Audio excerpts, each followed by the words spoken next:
WhatsApp Twitter వేదికగా ఎవరైనా మతాలను రెచ్చగొట్టేలా పోస్టులు పెట్టినా వాటిని ఫార్వర్డ్ చేసిన గ్రూప్ అడ్మిన్లపై కఠిన చర్యలు తీసుకుంటామని కృష్ణా జిల్లా ఎస్పీ గంగాధర్ రావు హెచ్చరించారు. బందర్ పోర్టు వెంబడి కోస్ట్ గార్డ్ మెరైన్ సిబ్బందితో కలిసి తీరం వెంబడి గస్తీ నిర్వహిస్తున్నట్లు తెలిపారు. జిల్లా బార్డర్ చెక్ పోస్టు వద్ద కట్టుదిట్టమైన భద్రత ఏర్పాటు చేశామని ప్రతి వాహనాన్ని క్షుణ్ణంగా తనిఖీ చేస్తున్నట్లు ఆయన తెలిపారు.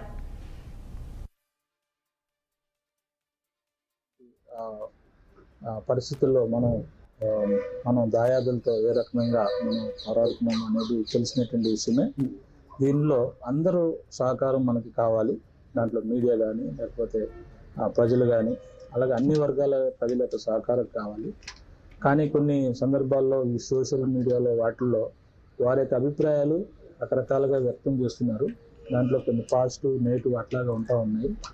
ఇప్పుడు ఏ రకంగానూ ఒక విద్వేషాన్ని రెచ్చగొట్టేటువంటి సమయం కాదు. ఎందుకంటే ఈ సోషల్ మీడియా మనం చూసినట్లయితే ఇది దేశ భద్రతకు సంబంధించినటువంటి విషయం. మన శత్రువులు మన మధ్యలోనే సొంత సోదరుల మధ్యలోనే ఈ రకమైనటువంటి భావజాలాన్ని చొప్పించి పర్సెప్షన్ మేనేజ్మెంట్ అంటే మనం ఏదైతే ఆలోచన చేస్తున్నామో దాన్ని కూడా ప్రభావితం చేసి వాళ్ళ విద్వేషాలని రెచ్చగొట్టేటువంటి అవకాశం ఉంది. కాబట్టి ఈ సోషల్ మీడియాలో ఏ రకమైనటువంటి నెగిటివ్గా కామెంట్ చేయటం కానీ ఈ ఆపరేషన్ సింధూర్ గురించి మాట్లాడటం కానీ అట్లాగే దీన్ని నెగిటివ్గా తీసుకెళ్ళడానికి ప్రయత్నం చేసినట్లయితే అది చాలా పెద్ద నేరం. అది ఒకళ్ళు తెలుసో తెలియక కానీ అటువంటి ఆలోచనలు ఏదైనా ఉంటే అది ఎట్టి పరిస్థితుల్లో కూడా సోషల్ మీడియాలో స్ప్రెడ్ చేయకూడదు.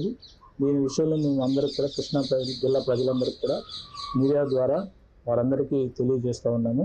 ఈ సోషల్ మీడియా ద్వారా ఏ రకమైనటువంటి కులాలకు సంబంధించి కానీ మతాలకు సంబంధించి కానీ ప్రాంతాలకు సంబంధించినది కానీ ఏ రకమైనటువంటి ఉద్వేగభరితమైనటువంటి ఆలోచనలు వారి యొక్క ఆలోచనని రకరకాలైనటువంటి మాధ్యమాల ద్వారా రకరకాలైనటువంటి వీడియోస్ ద్వారా అలాగే కొన్ని టెంప్లెట్స్ ద్వారా ఎప్పుడో ప్రస్తుతం జరిగినట్టుగా ఉన్నవి కానీ అలాగే ఏదో ఒక టెంప్లెట్ని వాళ్ళు సంబంధించినటువంటి ఆలోచన దాన్ని కామెంట్ చేస్తూ